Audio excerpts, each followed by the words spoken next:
The Culture Pop Podcast is brought to you by the law offices of Jacob Emrani.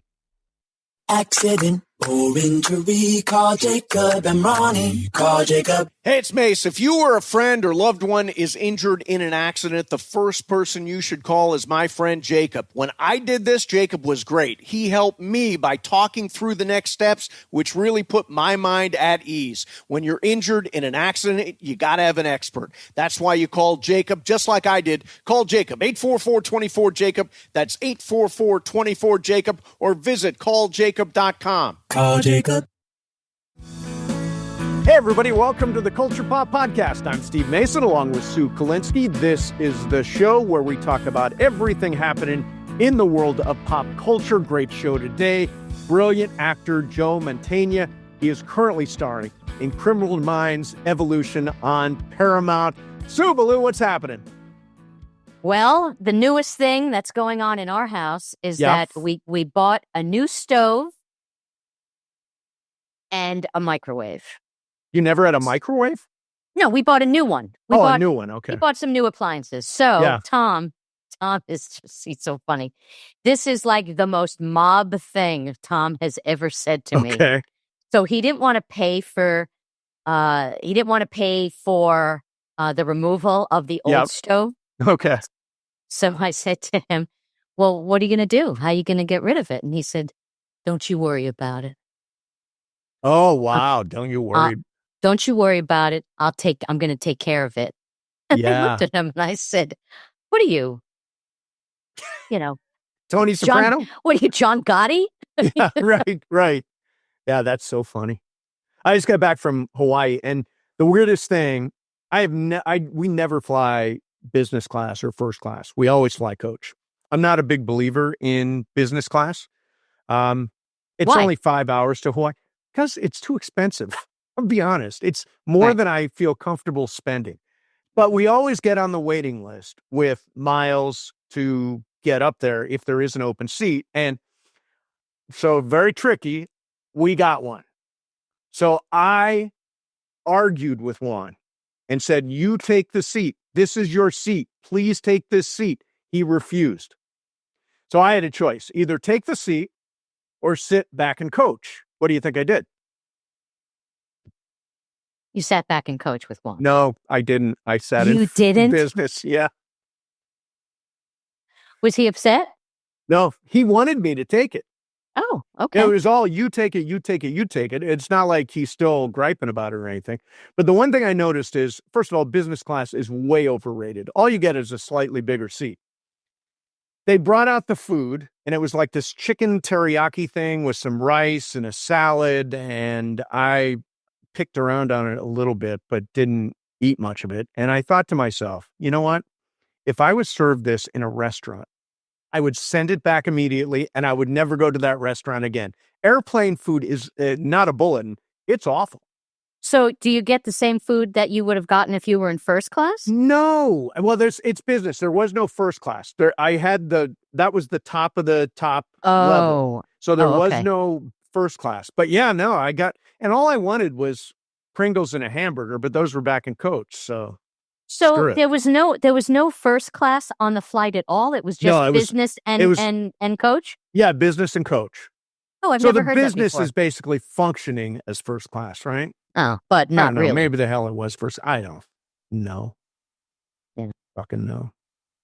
So anyway. All right. So we both saw Mission Impossible. Mm-hmm. The Final Reckoning. Well, so they say. I think it is. Starring Tom Cruise. For me, this is like what a summer movie's supposed to be. It's big, it's loud, it's dangerous, it's exciting, it's got amazing stunt work. Tom Cruise is back as Ethan Hunt. Ving Rhames is there. Simon Pegg is there. Vanessa Kirby is Cy Morales, who plays the bad guy. A new member of the team, played by Greg Tarzan Davis, who's actually going to be with us on the next show. And for me, the plot is kind of like a bunch of gobbledygook. I don't know. There's something about a key called a cruciform. And then there's the entity, and the entity is in our computers, and the computers are going to kill us, I suppose. But I'm in it for the action, right? Totally. And this is not my kind of cup of tea. Yep. But It was really thrilling, and the stunts were insane. I cannot believe I was reading that when he did the underwater scenes, Yes. he couldn't see because of the lighting. Wow. So, and then at some portions of it, they were doing hand signals to make him go where in the shot or whatever. Wow, that's crazy. The stuff on the airplane is just, and I read a little bit about this. He spent a year and a half training. He did flight simulations, wind tunnel testing, strength and conditioning, dozens of practice flights to learn how to balance on the aircraft under extreme conditions. And, you know, it's called a practical stunt versus a CGI or effect. Mm-hmm. And I think it feels and looks more real. It enhances how everything looks. Absolutely. It looked so authentic. Yeah, I mean, it's amazing to me. I mean, he's 62 years old. He's been doing this for 30 years, and it was so real. Yeah, and it's just amazing to me. Like, even when you see him run, I was watching. He's a great runner. He really is. I mean, I wonder if he's ever done a marathon or even just like a sprint. He looks like an athlete running. Yeah, absolutely. Yeah, you know, and by the way, it's his brand too. I do my own stunts. It's his brand, and it's a great one. I mean, he's the last great action movie star, and probably the biggest movie star in the world, I would say. And the thing I love is he wants his movies on the big screen in movie theaters. He wants them big and unforgettable. And supporting the theater business is always something that I absolutely love. Yeah, well, he kind of saved the theater business when Maverick came out. No question. And by the way, the thing I also like is the nostalgia. We get flashbacks to some of his great stunts over the years. It's been a great series. It started in 1996. Do you know who directed the original Mission Impossible? You would be surprised. Oh God. I actually was reading about it, and it's slipping my mind. Brian De Palma. De Palma. That's right. Right. Which is wild to me. This is a tribute to the fact that this character, these stories, Mission Impossible 8, this is what we've been waiting for.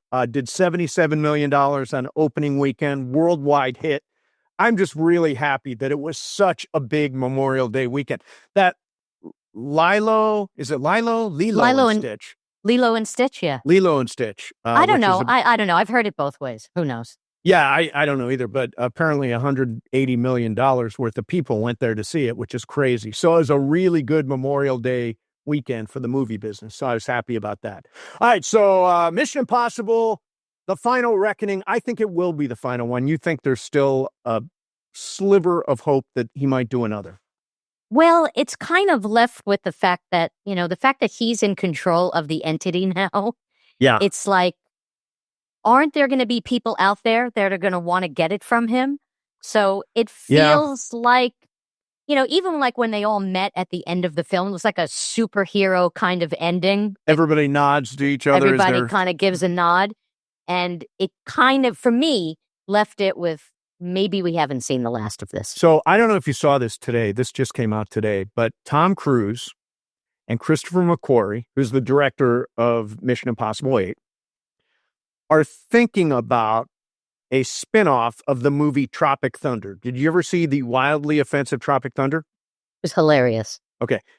Do you remember the end of it where Tom Cruise is playing a movie mogul named Les Grossman, who's absolutely, completely obnoxious?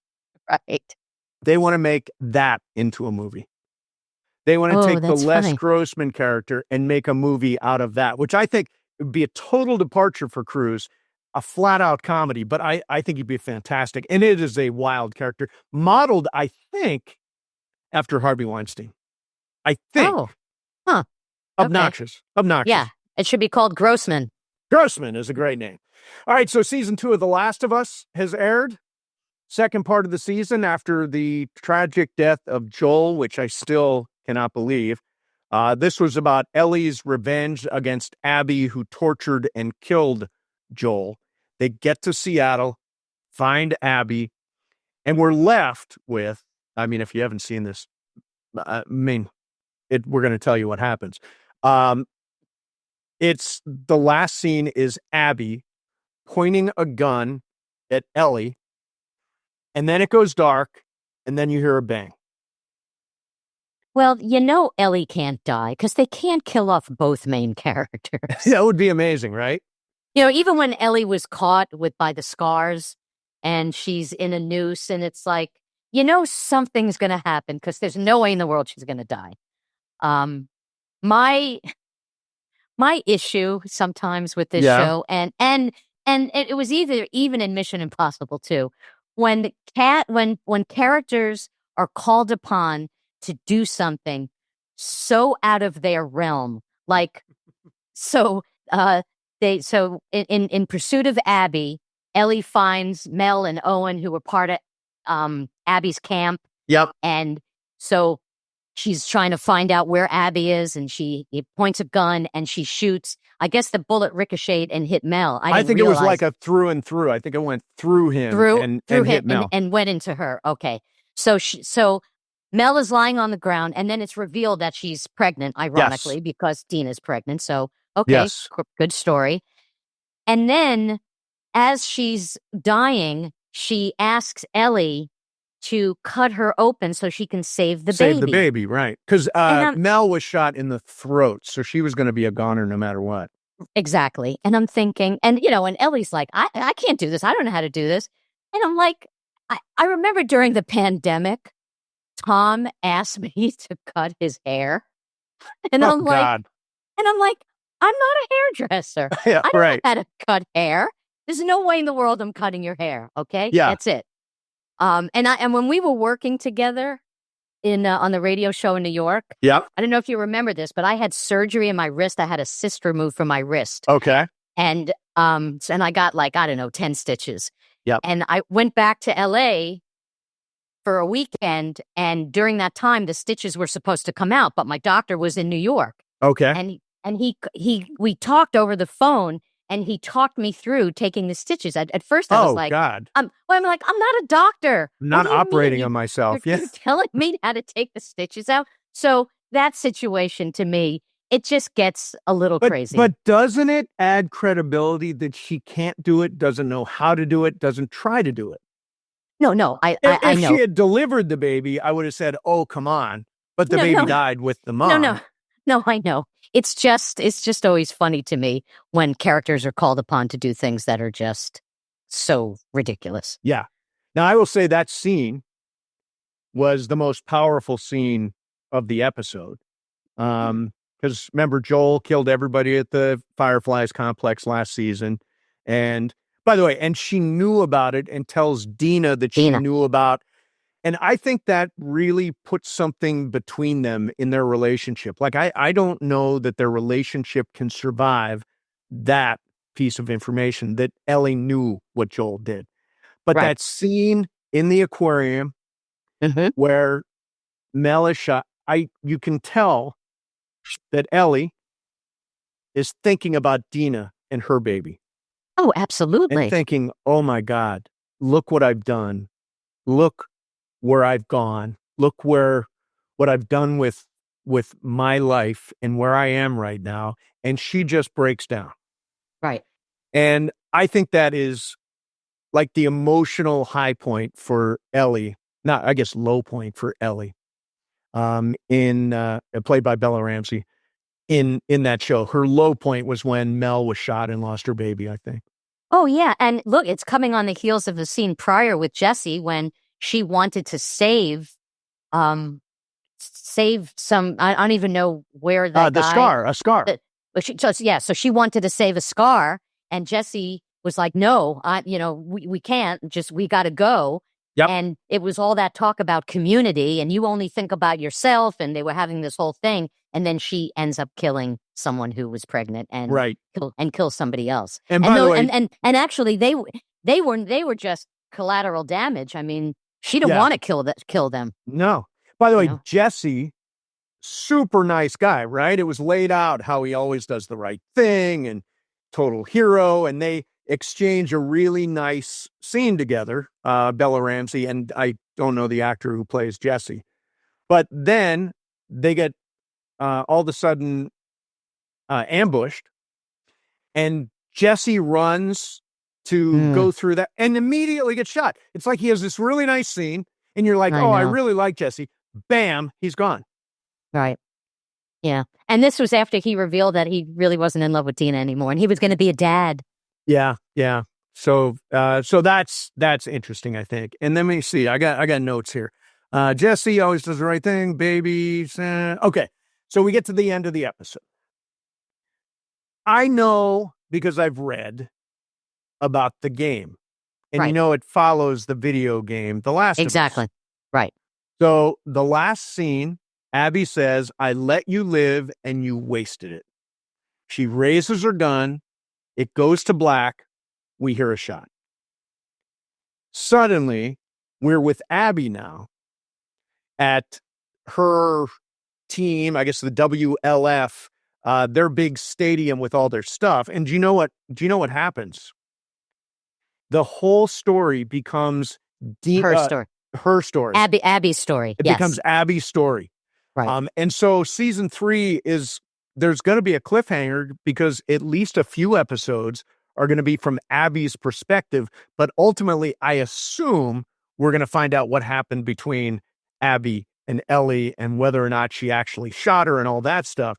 But it's interesting because it's Abby in the 3 days leading up to that confrontation. So the last thing we see is Seattle day one. Day one, right. And, I'm glad that all these side stories are coming into play because I am so zombied out. Yeah, there were no zombies in this one. No zombies. In the finale, yeah. Nope.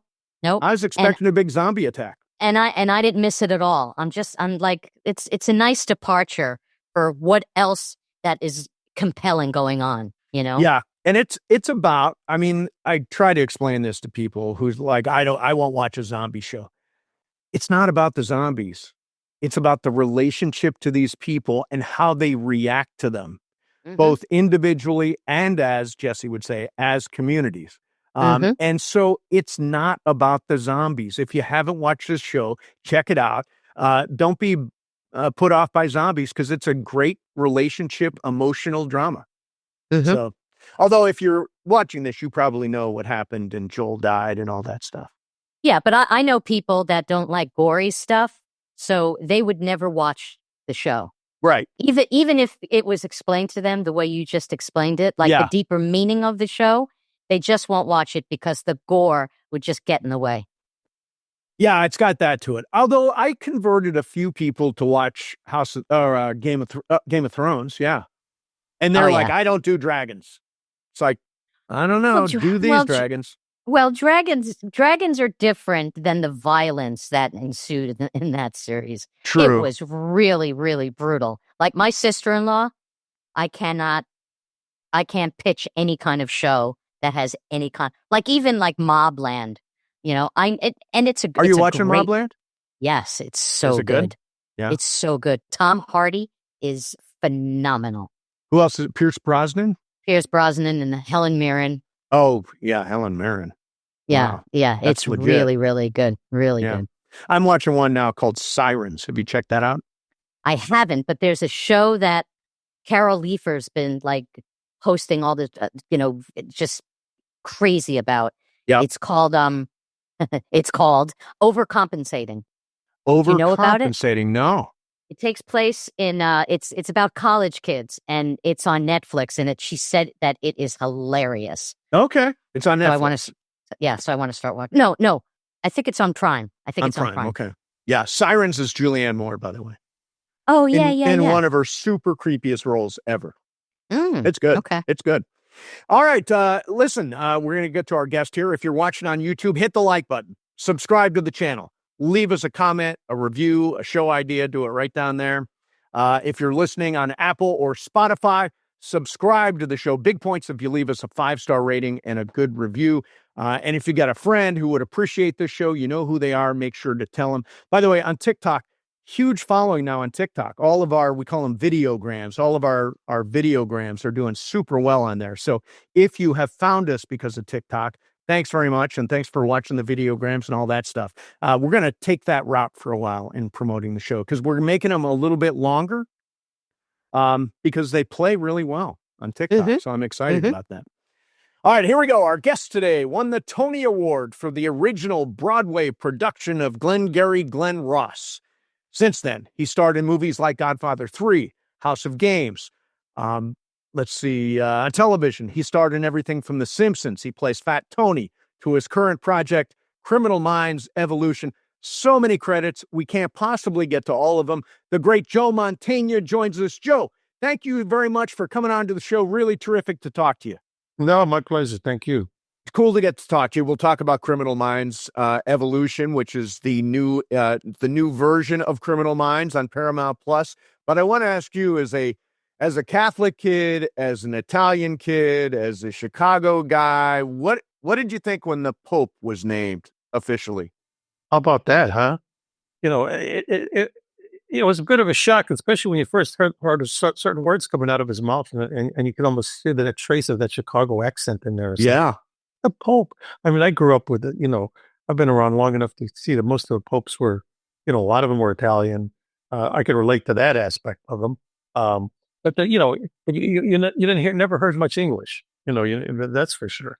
And then to hear that, and not only to hear it, but to hear it with a little bit of a, you know, I'm waiting to hear him say, "Yeah, you got 3 guys over there. Let's. Why don't we? Let's let the Blessed Trinity should be this or that." You know, I mean, it's not quite that, obviously, but it's like, it's somewhat refreshing, and it's somewhat, you know, it's all, I guess if we're going to have the first American Pope, let's have him be from Chicago. You know what I mean? Or, you know, Absolutely. yeah. My only thing was that it came out he was a Sox fan, which is wonderful. But I do keep in mind that he is Pope Leo the 14th. And so what's funny is they've now printed out, you may know, they printed out all these White Sox jerseys that have, you know, his name on it. Yes. But they have the number 14 on the back, which, as we all know, is Ernie Banks' number. Oh, So yeah. my feeling that's kind of like maybe subconsciously the Pope was thinking, I'll pay homage, I'll give him a little taste by, you know, picking Pope Leo the 14th and give Ernie Banks a shout out. So, you know, There you go. he's the Pope. He's got to cover the bases. Get Very everybody nice. Very what nice. comes in Sox. So I'll take that. Now, did you know that an American Pope was in the running? Did anybody know that he was in the running? Well, when you say the running, I mean, I let's put it this way: if you look at it like a horse race, I don't think anybody put him in as one of the favorites. I mean, You know, in other words, they're all in the run. I mean, you figure every guy wearing a red suit walking in the room is in the running. But as to whether or not was it likely, no, I don't think anybody in a million years thought that was likely. But yet, when it all transpired, I think, and you started to think about it, and you started making some kind of observations about it, it kind of made sense. It kind of made like, you know what, that maybe it's the best time. The time is right. Maybe the world needs this for a lot of reasons, and we'll just see. We'll just see what happens. You know what I mean? One more Pope question. I want to ask you about the conclave, because there's very little mystery in life anymore because of social media, because of the internet. We all seem to know, or at least think we know everything. But there's mystery around the conclave, and I think that's one of the reasons why so many people were drawn into it. It's like, what, and I know there was a movie, but what goes on once they close themselves in? It's like there's some mystery, and I think that's good for us. Oh yeah, no, it's like play Clue. You know, it's really, I'm not quite sure how it's going to turn out and this and that. I go back and I remember the days when they would have I'm thinking of Pope. I still remember Pope Pius XII and Pope John the 23rd back when I was a kid. But I remember back then in the conclave, they hadn't built that little adjoining whatever building with the apartments and stuff where they could. I mean, it wasn't as luxurious at all, but at least at night they can go to their own little room. Back in the old days, they had cots set up in the Sistine Chapel, and I remember each of those chairs had a canopy over them. And so, kind of at night when the thing was over with their voting, and if it didn't happen, they'd kind of close it up. But then, when they would choose the Pope, one of the kind of things they did is they dropped all the canopies, and the only one that stayed up was the cardinal that had been elected. And I remember them see that shot in the Sistine Chapel of that one canopy up on, you know what I mean? And in a way, and I used to think, no wonder they try to be expedient about getting this done, because you figure these guys, 50 guys in a room all sleeping together, it's like summer camp. I mean, they got to figure. They said there was a time when it took 3 years to elect the Pope. I'm Oh thinking, my yeah, goodness, no, yeah. that's not going to happen anymore. A week might be tops, you know. Well, the way you're describing that, it sounds like a Pope reality show. You know, like the Yeah, canopy came down, a light comes on. yeah. I mean, it was pretty. But again, it had that air of mystery about it, and like you said, it does create it's unique and it's endearing is not the right word, but it has that sense of history and continuity over the centuries, you know, which is great. So there's no easy segue here, but from the Pope to Criminal Minds evolution. Well, It's a yeah, big, you know, big leap. I yeah, don't think I connected those two very well. that's fine. You're back as David Rossi in the Behavioral Analysis Unit, the BAU. I am. The show there was a break there, and the show returned as Evolution to Paramount Plus. How has Right. the show evolved? Well, it's funny. I just watched a couple episodes just last night because we start again tomorrow, and so I had to kind of catch up of these first 2 episodes of the season that are just, you know, of the 10 we did last season, the first 2 now have aired, and even just watching it last night, because even though when you're making the film, you have to really watch it ultimately because you're not involved in every single scene. You don't know how it's going to be cut. You don't know how it's going to ultimately come out. So a lot of it was a surprise to me. And so certainly one of the main things that I'm seeing is evolution is the right word for it in every respect, because it has evolved in the sense that you have restrictions when you're on network television, obviously. You can't say everything, you can't show everything, you can't do everything, and you have commercials in there and you have some restrictions. Well, all that's been kind of taken away. And so now all of a sudden, here I am, all of a sudden, anybody from Chicago will understand this. All of a sudden, you hear the word jagoff come out of my mouth, Sure. which was, actually that skipped in a couple episodes on CBS because I don't think they even knew that in Chicago that was kind of that's a part of the vernacular there, but and same thing with the other characters. You got the girl, you've got AJ and Kirsten and some of the girls saying things that, no, can't do that on network TV, but yet these things happen in life and things happen in the FBI, especially in the subject matter we deal with. So in other words, I'm often been asked, doesn't it bother you that your show is so kind of grim and scary and dark? And I always say no. I said, because for me to be bothered by that would be an insult to the men and women who really do that job. And for us to candy coat it and for us to make it look, it would throw me back to the days when I was a kid and watched the cowboy movies and a guy gets shot and he'd go, hey, and he'd fall off the horse and there was no blood, no nothing. It was just like, oh, so that's how people die. That you just go, we kind of show it like it is, and as and we're not doing it for shock effect as much as, yeah, this is what it is like. This is what happens. Aren't we lucky that we have men and women who have chosen for a profession that kind of keep this from happening as much as possible? So in evolution, we're able to do all those things. The show certainly has a more cinematic quality to it. I mean, it really has evolved. I mean, as to how the audiences respond to it and whether they embrace it, how much so. Look, we're starting our 19th season Amazing. tomorrow. So something, if it ain't broke, don't fix it. Wow. So 19 seasons. How much is David Rossi you? A fair amount.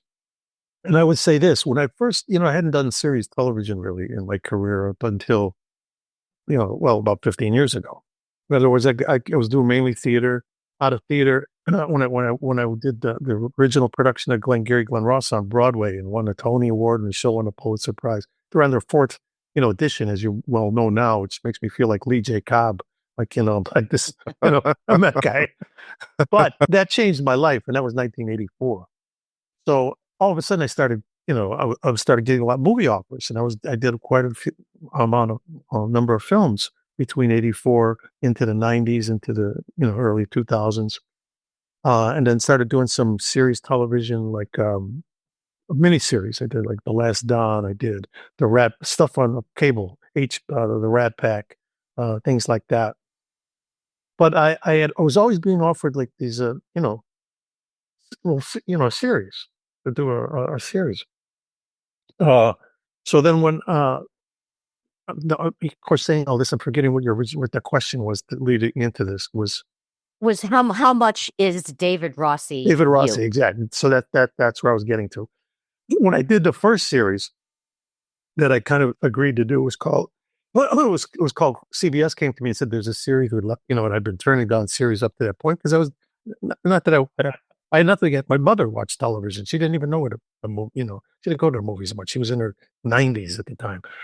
So so for me, I'd done guest shots on TV all along, and I loved it as a medium. I think this is a worldwide medium. There's nothing wrong with it. I wasn't opposed to it. I just was kind of had other things that were of interest to me. I was working for Woody Allen, for Coppola, blah blah blah.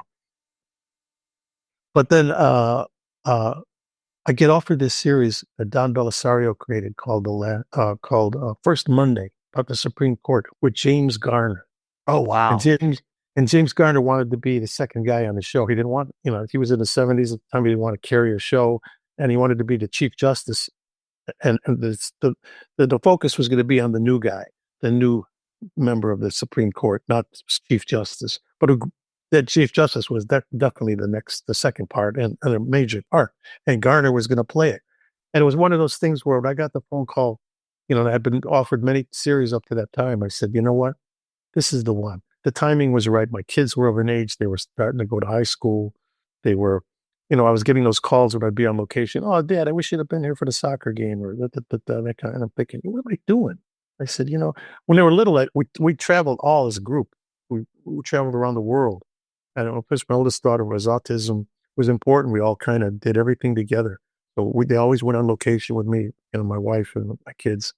But now I couldn't disrupt their lives anymore. So I was starting more frequently to go to these places for 2 weeks here, 3 weeks here. And I realized I don't want to do that anymore if I can help it. So I thought doing a series would be cool. But anyway, to get to your question, Don Belisario brings me in to do this show First Monday. And he says, look, it's wide open. We want you to play the league. You'd be you're the new guy in the Supreme Court. He says, the way I had written it was going to be, some Jewish woman type of thing. But then we started playing with the idea, and then we thought maybe it'd be you. He says, change it, make it a man. He says, you got any ideas for the characters? But he says, let me give you some advice. He said, this is serious television. It could go for a while. It could go for years. It could go, 13 and out, but it could go for years. If it goes for years, if it goes for 13 and out, okay, you play the character. If it goes for years, you got to play that person, and you got to tap into things that may or may not be comfortable, or may not be fun, or may not be whatever. So in other words, you got to be careful. You don't want to pick the guy. Oh yeah, I think I'll play him like a one-eyed, guy with a limp who talks like this, and then you realize, oh my God, I got to do this now for 15 years. So he said, you may want to pick something close to home, some aspect of you. And I said, so you know what? Okay, let's do it. I named it after my grandfather. I said, let's make him an Italian-American, and let's see what happens. And so, of course, as it turned out, it was 13 and out. Both. We didn't do it. But the lesson learned from that turned out to be invaluable. Because I thought to myself, especially as we got into some of the episodes, I was able to incorporate certain, whatever it was, little idiosyncrasies, things about me, simply being an Italian-American, even from Chicago, that I could kind of, incorporate if needed. So when it came about to do Criminal Minds, I kept that in mind. So when I had that same conversation with Ed Bernero, who was the showrunner on Criminal Minds at the time, and he's an ex-Chicago cop from Chicago, an Italian-American.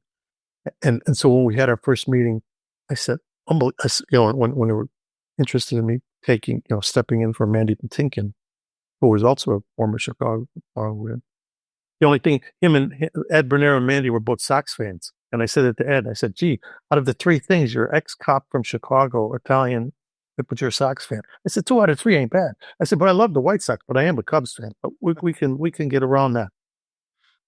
But then I said, you know what? I told him the story about that I got from, working on First Monday from Don Belisario.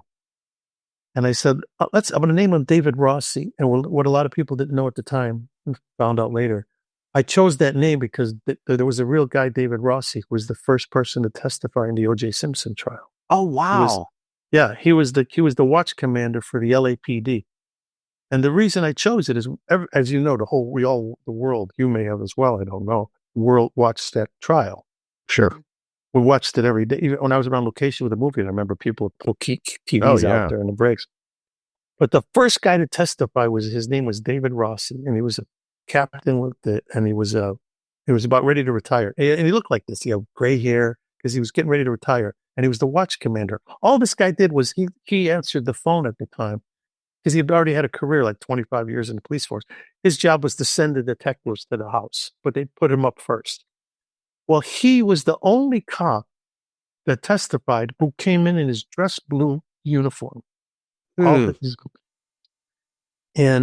they beat him up for 3 days, the defense attorneys, trying to, as you may remember, to make it seem like, well, as the police did this, it's their fault. Sure. And this guy, I thought he conducted himself with such poise and such, no, sir, no, that's not correct. But then I'm thinking, why are they beating this guy? And I saw, well, of course, this is the plan. You got to, and ultimately it worked. Get the police force involved. It worked. So I always said to myself, I thought, look at this guy, and his team is Italian American on top. I thought, David Rossi. I said, boy, someday, if I get the opportunity, I'm gonna, not just for him, but for anybody. My hot button is the military, the law enforcement, people in uniform, doctors, people who wear uniforms and who for a living try to help our lives feel a little better. Yeah. And so I said to myself, someday if I can, I'm going to name a character David Rossi, and as an homage to all the guys like him. Yes. That are going to say, no, this is what I do for a living and I'm proud of. And so to cut to the chase, he finds out. I tell the story to Ed Bernero. He says, great, let's do it. Because he's an ex-Chicago cop himself. He says, yeah, you can name it after a guy, LAP. Great. So David, I never made a deal about it. I never explained in the press why I did it. But Ed did. Somebody asked him in an interview, you got the actor Joe Mantegna now with the show. Anything interesting about it? And then he says, well, he named his character after a real, being a cop, my ex-cop myself, he named it after a cop.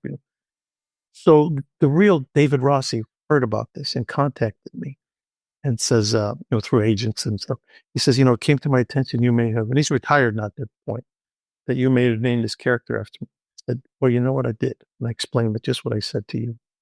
And then I said to him, and then I got to know him, and I got to know him over the next 4 or 5 years. And then he passed away. So, but one interesting thing, I said, David, you were, every other cop who came up there came in wearing suits and stuff, just like you wouldn't know they were police.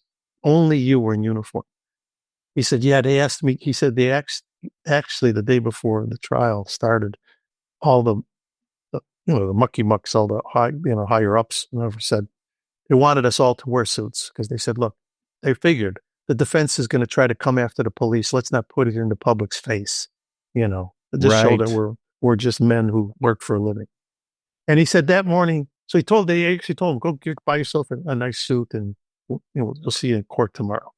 He said he went and got the suit, and he was going to, as he was putting it on and realized he was going to be the first one to testify, he said, I looked at that mirror and I said, for 25 years, I've been a policeman in Los Angeles, and I had nothing to apologize for. And I wasn't about to not, be able to say, no, this is who I am and what I, and I'm not going to. So it was his decision, went in his dress blues, figuring they can't fire me. I'm going to retire in 6 months anyway. And that's why he did that. I said, David, that's amazing. That's why I'm glad I did that, and he chose to do that. So cool. Well, it's so cool that you took the integrity that he had and brought that into the show, Yeah, and then so now for the last 17, I've been able to have elements. I always carry that with me. And on my desk, people, on my desk is David Rossi. There's little things that are like I almost like planted them there over the years because of people who really watch the show all the time have picked up on some of it. Like there's a shot of me and Ringo, which is a real shot because I got to know Ringo Starr and we incorporate his name sometimes in the show that my character wouldn't know Ringo because David Rossi's he's a writer and this, and so Paget's character once in a while would say, "What'd you do? Play video games with Ringo last night?" He said, "No, I was with Joe Walsh with the Eagles." So I did an episode with Joe Walsh that I directed. I used him in the episode. But there is one other picture on my desk, and you see me with a guy, and I had dark hair then when I started the show. So my hair is black. I'm standing there, and there's a guy in the center with the white hair, and then another young guy next to him. And what nobody knows is that's the real David Rossi, and it's his son, David Rossi Jr., and it's me. So I'm sure if people just see the photo, they may think, "Oh, that's David Rossi with his," at the time I could have played it that he's my brother and my nephew type of thing. You don't know, but I'm that. That's who that is. Yeah, that is really cool. That is so really I have cool. a lot of little things like that. I have pictures of girls that were like Make-A-Wish people that had come to the set. One particular young girl who passed away. But I forever will have that picture on the desk. So that her parents, when they watch the show, they see she's represented. That's really nice. Those things that's like really that. Nice. So it's a long answer to your question, but I bring a lot of that. My character likes to cook. He's, we bring in aspects of who I am, my Italian American background, every once in a while to the character. And Don Bellisario was right. I've been doing the show now I'm going into my 17th year on the show. Wow. I came in season 3. So for 17 years, if I'd have played him as somebody very, obtuse of who I am, it would have been a little more like, I have to do some research, like, what it's like to be a Croatian or something, or whatever choice I would have made as a character, Right. Yeah, well, the thing too that I find so interesting with actors is what you take from your life, or how much control do you have over, like you said, you have certain pictures on your desk. Like sometimes I'll see an actor and playing a role, and he's wearing a pinky ring, and I wonder, that's a real statement on somebody, because not every guy wears a pinky ring. Right, exactly. Yep. Funny you mention that, because that was a choice I made when I played the character Ricky Roma in Glengarry Glen Ross on Broadway. Because I thought this guy, he flaunts it, and luckily David Mamet, the author, he went along with that concept because he purposely told the wardrobe department, don't spend if you have to spend most of your wardrobe budget, spend it on Rossi or spend it on Roma, my character, because he could afford it and would want to do that. So I wore like a $2,000 like a Armani suit in that show every night, where everybody else are kind of, we're real estate salesmen. Sure. But I had that on, and I had that little pinky ring on. And to me, those were big character additions for me. Big health. To me, when I would I've said this before, but when I'd be in the dressing room getting ready to do a performance each night, putting on those clothes, I felt like a matador getting ready to go out for the bullfight, putting on the suit of colors. You know what I mean? I'm like, I'm putting this on. Put this on. I am now Ricky Roma, and I'm ready to sell you the Brooklyn Bridge twice. So good. Yeah. Well, let's go back to you. We've referenced him now, Glengarry Glen Ross. Written by David Mamet. You were the original, as you said, Ricky Roma. You won the Tony Award for that. You went on to work with David Mamet on multiple projects. What's it like to have that sort of creative bond with David Mamet? You know what? All I could think of is it's the luck of the draw. Two guys growing up in Chicago, him on the south side, me on the west side, were 17 days apart in age. I'm born on November 13th. He's born on November 30th, same year. So there was a lot of serendipity there, unplanned, but worked out that way. Sometimes I think to myself, I've often thought, maybe in Shakespeare's time, Shakespeare had a guy who lived like a couple blocks away, Jimmy, and Shakespeare, Bill Shakespeare said, "Hey, Jimmy, you're an actor. I kind of like some of the stuff I've seen you do around here in London. I wrote this play, Hamlet. Why don't you want to do this?" "Hey, sure, Bill. Well, I'll do that." And, and maybe they bonded, and but luck of the draw. In other words, two guys in the same place, same time, with like interests. One guy a writer, one guy an actor. It kind of worked out that way with me and Dave, in the sense that I've known the guy now over 40 years.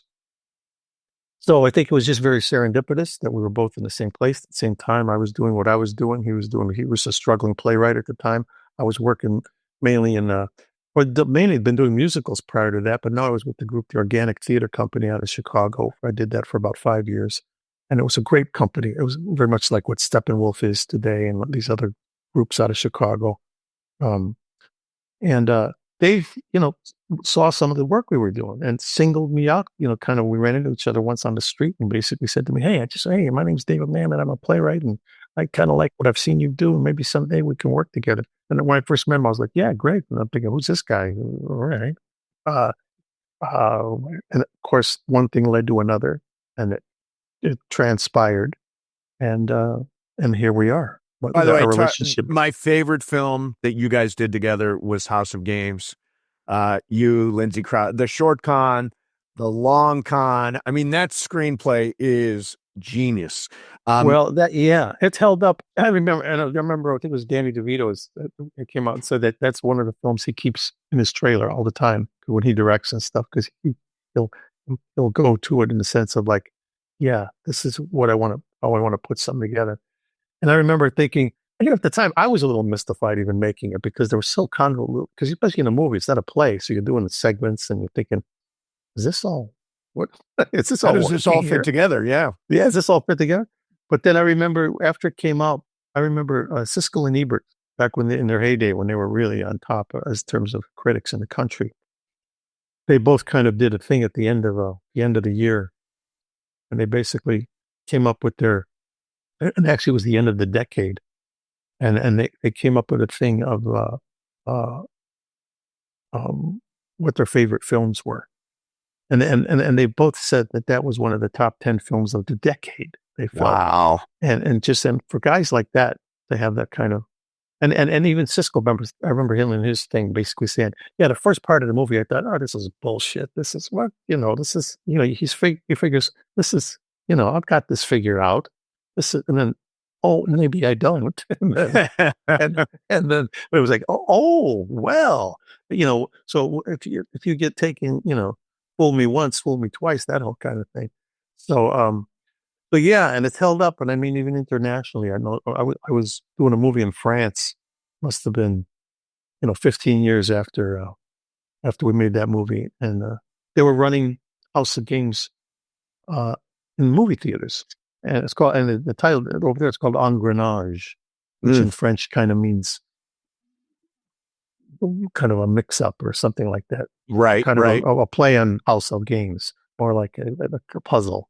Puzzle, yeah. And I remember asking people, I said, "Well, you're playing it." They go, "Oh, it's like to them, it's like us bringing back like Gone with the Wind and putting it in the movie theaters every once in a while, because they figure people might like to see this, But I'm thinking, well, it held up then. That's great to know that, and I'm very happy about that. And that was the first film I did with Dave. It turned out, and then we did a few others after that. Yeah.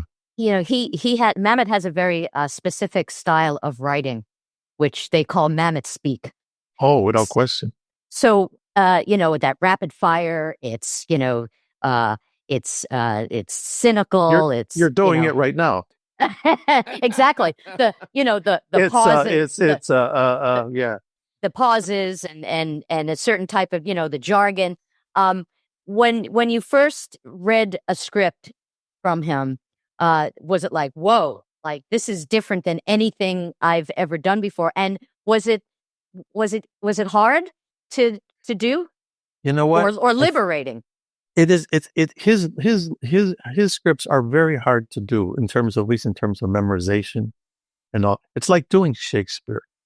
And I'm not trying to equate it in terms of quality. That's up to everybody else to compare. I'm talking just in terms of the specificity of it. In other words, when you get his scripts, you have to say the words as they're written, because he writes in iambic pentameter.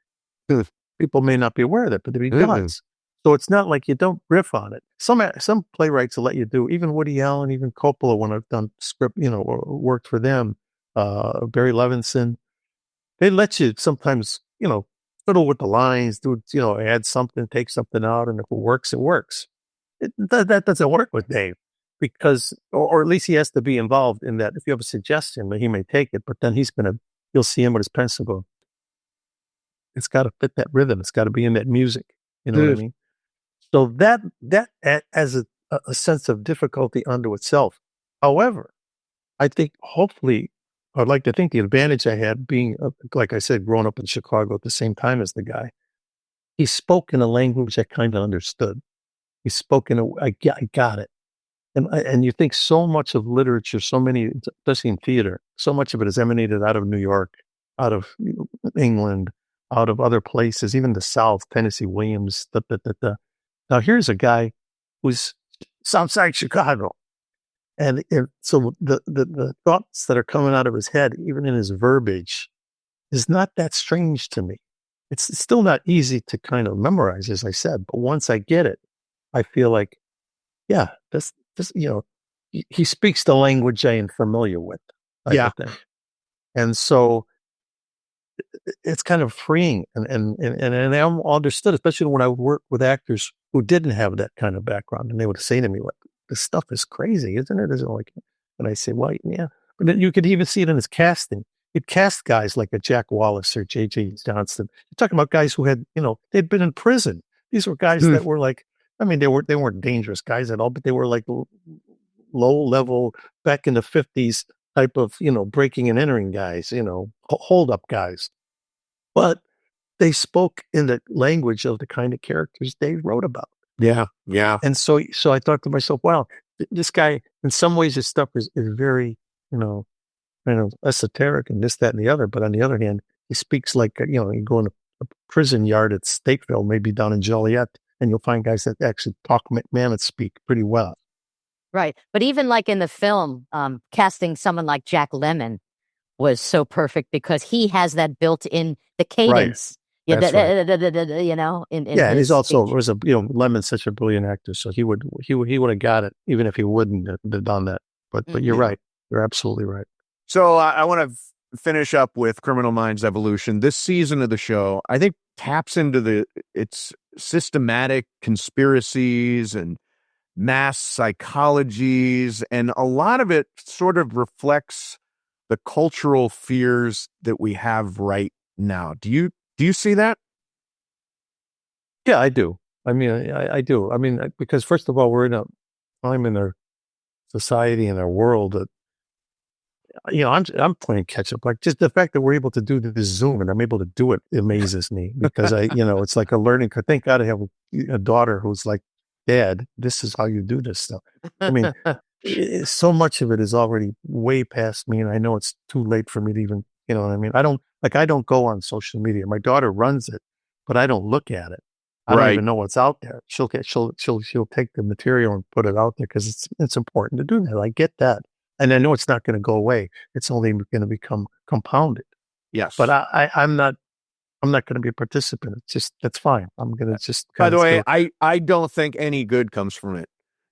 Social media has been just an evil in the world, unfortunately. Yeah, like I said, the genie's out of the box, though. So I mean, there's no stuffing it back in. So what we have to do is someone can put some constraints on control, or at least become educated to it and understand, what's real and what isn't, and those kinds of things. Yes. So all that is a factor. It's all out there, and all we can hope is that people who are smarter than I am and are dedicated and decent and good and hope-like will do what's right and say, okay, we have this thing. Just think, it's kind of like, we didn't have the atomic bomb before 1945. But from that point on, it exists as a way of, in essence, eliminating the planet. Yes. But we have to also control that thing too. And we've done it so far, but you can't stop. You can't say, let's let, crazy Jimmy run the red phone now, No. Yeah. Well, listen, congratulations on Criminal Minds Evolution. It is streaming now on Paramount Plus, and you said there's another season coming, which is exciting too. Would love to get you back. Would love to talk a little Cubs baseball. Yeah. And because we'll talk to you as they're in their pennant run this year. Now you're talking. Yeah. I mean, yeah, your lips to God's ears. Well, we'll see if they get past the Mets, okay? Yeah, we will see if they get past the Mets. I mean, I will say that I will say this. I remember, again, I mentioned 69 when they broke my heart. And of course, as you know, in 84, they made it to the playoffs. And, they went to San Diego. And I remember I was doing Glengarry on Broadway at the time. And I was at the apartment when, of course, that game happened with, Garvey, who I still hate for it, hit the home runs, and then the Cubs lose after having a great season. And it was like, what? They're not going to the World Series. That night on the performance at Glengarry Glen Ross at my curtain call, I came out and out of my back, and I took, since I'd won the Tony Award, they gave me the final bow. I came out, and as I took the bow, I went in my back pocket, I pulled out a Cubs hat and I put it on. And what was interesting is, since it was Broadway, the first reaction of all the the audience was like, oh, wow.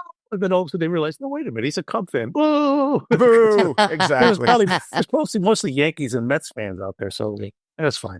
Yeah. Well, listen, this has been awesome. Joe, congrats on the show, and look forward to talking to you again soon. I had a good time. Thank you, guys. All right, there you have it. Joe Mantegna, terrific guy. Huge Cubs fan, obviously, and has played a mob guy in so many different movies now. It's like from Bugsy to Godfather Part 3, and I mentioned Fat Tony from The Simpsons. I mean, he's got that going on. And I'm trying to remember, did I ask him about the Mafia? I think I did, right? I don't, and the Mafia in what sense? Why people are fascinated by it. Maybe I didn't ask him this. Why people are fascinated by the Mafia. Why do you think people are? It's just a world that is so a departure from anything any of us will ever be a part of. Yeah. You know? And it's funny because I remember when we were doing our radio show in New York. Yep. And Joe Bonanno Jr. Yeah, Joe Bonanno. It was Bill. Was it? Yeah, Bill Bill Bonanno. Bonanno. So he wrote a book, and he came on the show, and we joked a lot about, we going to get whacked are we going to get whacked for asking these questions? But what I thought was really cool, like, we didn't hold back on asking him certain things. I mean, when you think about it, it was just like talking to any other guy who just happened to be part of the Mafia, like I remember I said something to him about, because he was talking about family, how family was so important. And I teased him about, the Friday night was the girlfriend and the Saturday night was the wife, And I don't remember exactly what he said, but I know he had a really good answer to try to justify it. It's interesting because I think the reason the Mafia is interesting to so many people, and we continue to be fascinated by it, even though I don't know if it even exists anymore. But I think it's about family and loyalty. Those two things. It's a very weird world with a bunch of different rules, but it always comes back to family and loyalty and not going against the family. So going against the family, like your family. Right. Exactly. Which is crazy when you think about it in so many ways, because the lives that they've destroyed have families. Yes, like true. You remember John Gotti when his neighbor ran over his kid in the driveway by accident. Yep. And then you never saw the neighbor again. Right, right. So it really is such a very bizarre contradiction. Yeah.